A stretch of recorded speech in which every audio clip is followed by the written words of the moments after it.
Aujourd'hui, le titre de notre message sera intitulé Les qualités à avoir pour que Dieu fasse de vous un serviteur, avec l'apôtre Michael Oropo.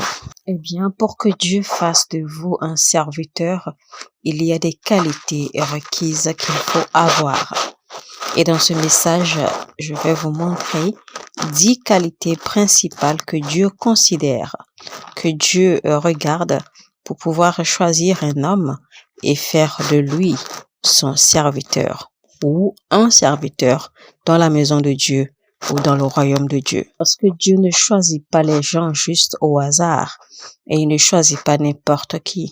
Il y a des facteurs qu'il considère que vous devez posséder. Parce que si vous lisez bien les Écritures, il y a bien eu des gens que Dieu a rejetés. Donc, il ne suffit pas simplement d'être disponible ou d'être disposé à être utilisé par Dieu. Il faudra avoir certaines qualités pour que Dieu vous considère. Lisons 2 Timothée 2, verset 19. Néanmoins, le solide fondement de Dieu reste debout, avec ses paroles qui lui servent de sceau. Le Seigneur connaît ceux qui lui appartiennent, et quiconque prononce le nom du Seigneur, qu'il s'éloigne de l'iniquité. Donc vous voyez que dans ce verset, il nous est clairement montré que Dieu ne choisit pas juste n'importe qui. Il sait qui il veut choisir. Il sait ceux-là qu'il a marqués pour le service, pour le royaume. Et donc, il y a des critères que l'on doit posséder pour faire partie de ces gens.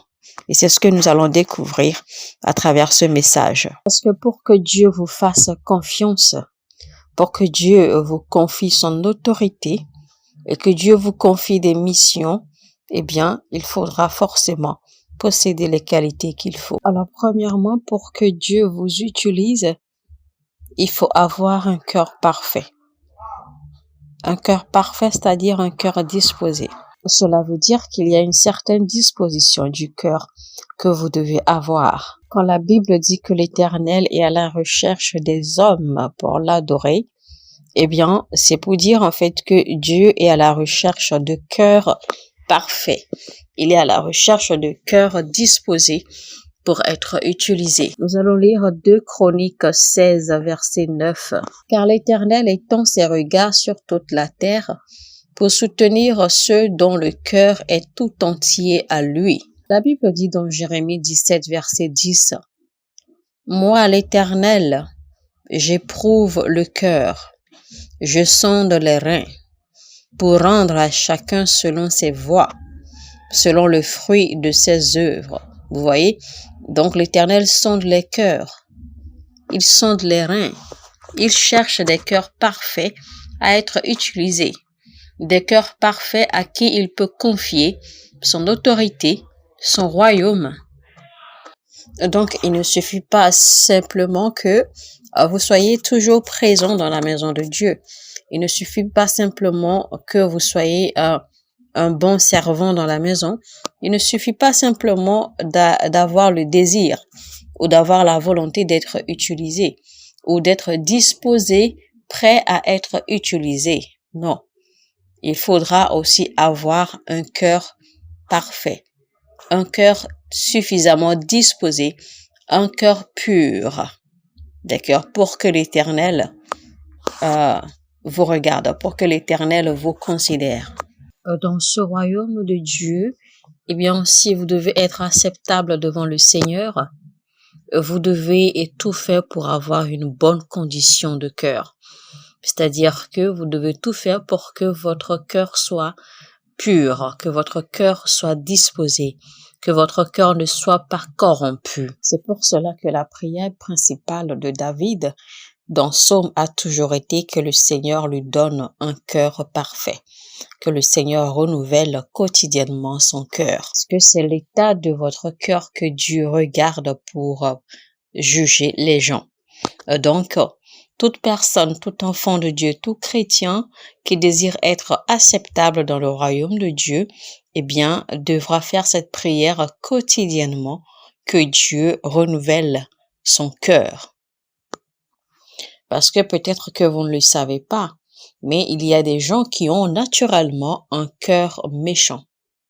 Il y a des gens qui ont naturellement un cœur rempli de mal, rempli de noir, c'est-à-dire rempli de méchanceté. Il y a des gens qui naturellement dans leur cœur, ils n'ont pas ce que l'on appelle l'amour. Ils n'ont pas la compassion. Il y a des gens qui ont vraiment naturellement un cœur rempli de méchanceté, un cœur qui ne pense qu'à faire du mal, un cœur qui ne pense qu'à faire des choses qui ne sont pas agréables. Dans le même temps, il y a des cœurs naturellement très très purs. Ensuite, il y a des cœurs qui, au fil du temps ou au cours des événements, ont été corrompus ou souillés. Voilà donc pourquoi il est important de toujours demander à ce que l'Éternel purifie votre cœur, que l'Éternel renouvelle votre cœur quotidiennement. Nous allons voir un peu à travers la Bible quelques exemples de cœurs parfaits, quelques exemples des gens qui ont eu un cœur parfait, un cœur pur, un cœur disposé. Premièrement, il va s'agir du roi Asa. Le roi Asa, on va lire 1 Roi 15, verset 14, qui dit « Mais les hauts lieux ne disparurent point, quoique le cœur de Asa fut en entier à l'Éternel pendant toute sa vie. » Deuxièmement, il va s'agir du roi Ézéchias. On va lire 2 Rois 20, verset 3. Ô Éternel, souviens-toi que j'ai marché devant ta face avec fidélité et intégrité de cœur, et que j'ai fait ce qui est bien à tes yeux. Et Ézéchias répondit d'abondantes larmes. Donc, vous allez voir, ce qu'on va souligner ici, c'est qu'il a dit, j'ai marché devant ta face avec fidélité et intégrité de cœur. Vous rappelez le roi Ézéchias, auquel Dieu avait envoyé le prophète pour lui demander de mettre sa maison en ordre parce qu'il allait mourir car il n'allait pas survivre de sa maladie.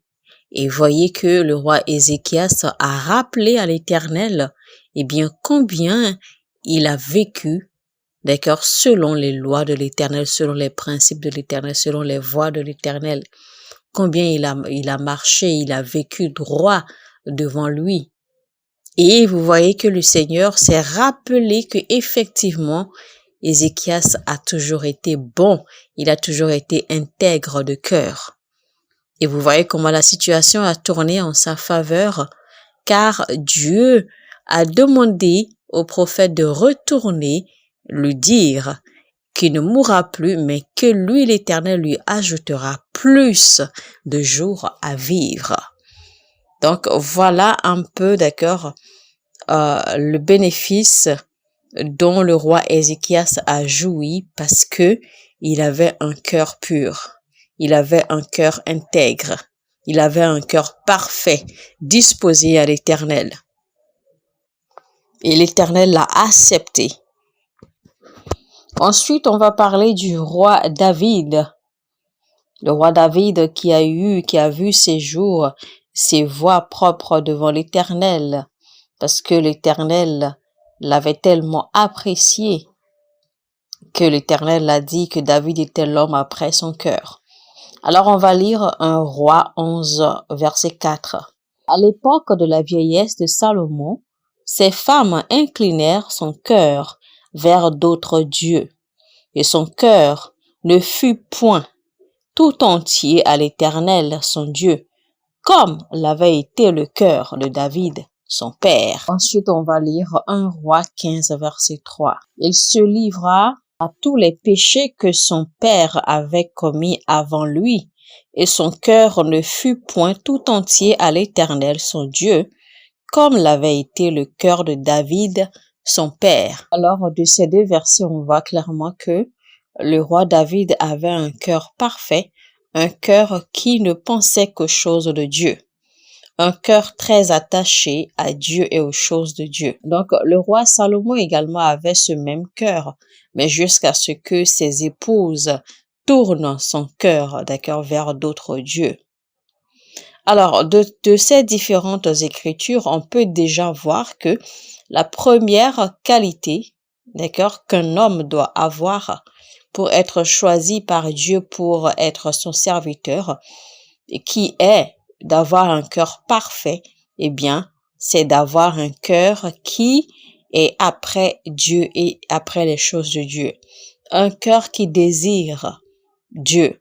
Un cœur qui désire que voir la volonté de Dieu se faire. Un cœur qui est après le cœur de Dieu. Donc voilà en fait un cœur parfait. Un cœur qui est disposé à recevoir et à être abandonné à Dieu et aux choses de Dieu. Il faut donc apprendre à cultiver un cœur qui soupire après Dieu, un cœur qui cherche constamment Dieu et le royaume de Dieu, un cœur qui est penché constamment sur les choses de Dieu, pas à cause de ce que Dieu peut donner, mais parce qu'il est Dieu. Un cœur qui cherche constamment Dieu parce qu'il est Dieu. Un cœur qui cherche constamment Dieu pour ce qu'il est, pour qui il est, et non un cœur qui est juste après les choses que Dieu peut offrir. Voilà un cœur parfait, un cœur disposé. Donc la première qualité d'un cœur parfait, c'est un cœur qui cherche Dieu pour qui il est, pour ce qu'il est, et non pour ce qu'il a à offrir. 2 Chroniques 16, verset 9 dit « Car l'Éternel étend ses regards sur toute la terre, pour soutenir ceux dont le cœur est tout entier à lui. » La deuxième qualité d'un cœur parfait, c'est un cœur qui aime les autres de façon sincère et authentique. Et ce genre de cœur doit être un cœur qui est rempli de compassion. Un cœur qui est rempli de compassion envers tout le monde, même envers vos ennemis. Au cas où un malheur arrivait à vos ennemis, vous devez être en mesure d'avoir de la compassion pour eux à cause de ce malheur qui leur est arrivé. Et ça, c'est un cœur qui est pur. Ça, c'est un cœur qui est vraiment prêt à aimer, à donner de l'amour sans condition. Lisons Matthieu 22, versets 36 à 39. Maître, quel est le plus grand commandement de la loi? Et Jésus lui répondit, tu aimeras le Seigneur ton Dieu de tout ton cœur, de toute ton âme et de toute ta pensée. C'est là le premier et le plus grand commandement. Et voici le second, lui est semblable. Tu aimeras ton prochain comme toi-même. Alors, tu aimeras ton prochain comme toi-même, c'est-à-dire que si vous ne pouvez pas vous souhaiter quelque chose, eh bien, ne le souhaitez pas aux autres. Donc, ce que vous désirez avoir pour vous-même, tout ce que vous pouvez vous souhaiter à vous-même, souhaitez-le également aux autres. Même si ils sont peut-être vos ennemis, mais n'arrivez jamais, d'accord, à manquer de compassion dans votre cœur. Troisième qualité d'un cœur parfait, eh bien, c'est un cœur sans malice et sans méchanceté. Un cœur sans malice et sans trace de méchanceté. On va lire Proverbe 16, verset 16 au verset 19. Combien acquérir la sagesse vaut mieux que l'or? Combien acquérir l'intelligence est préférable à l'argent? Le chemin des hommes droits, c'est d'éviter le mal. Celui qui gagne son âme veille sur sa voie. Celui qui garde son âme veille sur sa voie. L'arrogance précède la ruine et l'orgueil précède la chute. Mieux vaut être humble avec des humbles que de partager le butin avec les orgueilleux. Quatrième qualité d'un cœur parfait, c'est un cœur de vérité et sincère dans ses intentions. Les intentions du cœur d'un homme sont très importantes. Les intentions sont même plus importantes que les actions parce que vous pouvez avoir une autre intention et agir autrement. Voyez-vous? Et c'est les intentions du cœur que Dieu juge parce que Dieu regarde le cœur. Dieu ne considère pas vraiment les actions, mais il considère les intentions. 1 Chronique 29, 17. Je sais, ô mon Dieu, que tu sondes le cœur et que tu aimes la droiture. Aussi, Je t'ai fait toutes ces offrandes volontaires dans la droiture de mon cœur. Et j'ai vu maintenant avec joie ton temple qui se trouve ici. Pardon, je reprends. Et j'ai vu maintenant avec joie ton peuple qui se trouve ici t'offrir volontairement ses dons. Donc, faites tout ou travaillez à ce que vos intentions s'accordent toujours à vos actions, parce que l'Éternel n'aime pas les cœurs pervers. Cinquième qualité d'un cœur parfait. Il s'agira d'un cœur humble et un cœur repenti. N'ayez pas un cœur trop dur.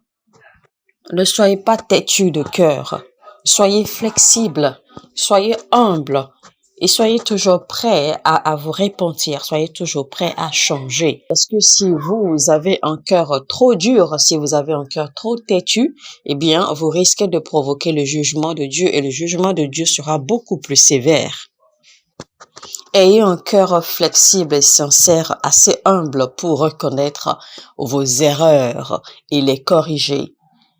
Il faut toujours apprendre à reconnaître ses erreurs. N'ayez pas un cœur trop dur pour rejeter ou pour ne pas reconnaître vos fautes, pour ne pas reconnaître vos erreurs.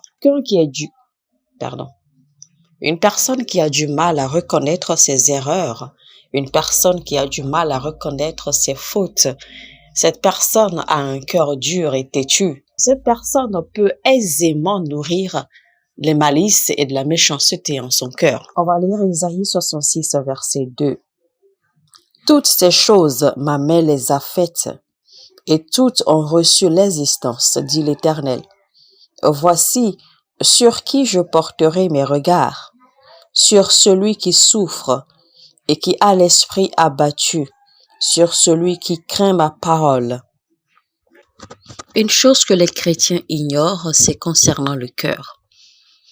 Eh bien, il ne suffit pas seulement d'aller à l'école biblique, de connaître la parole, de connaître la Bible de bout en bout, d'aller au service tous les jours, de faire les offrandes, de servir, de faire ceci et de faire cela.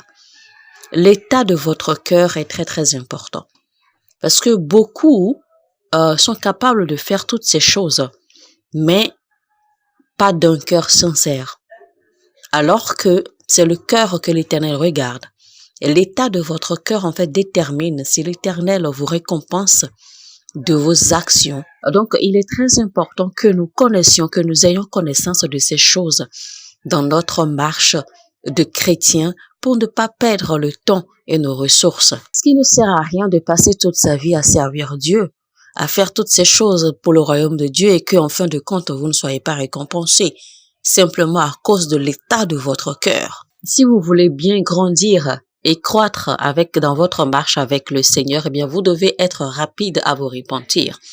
Vous devez toujours être prêt, flexible à vous repentir à tout moment.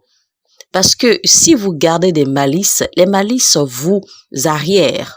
Les malices, d'accord, les rancunes vont vous ramener en arrière, vont vous retarder, d'accord, de plusieurs années, voire. Enfin, sixième qualité d'un cœur parfait, c'est un cœur qui croit, un cœur qui a entièrement et pleinement confiance en Dieu. Lisons Hébreux 3, verset 12. Prenez garde, frères, que quelqu'un de vous n'ait un cœur mauvais et incrédule, au point de se détourner du Dieu vivant.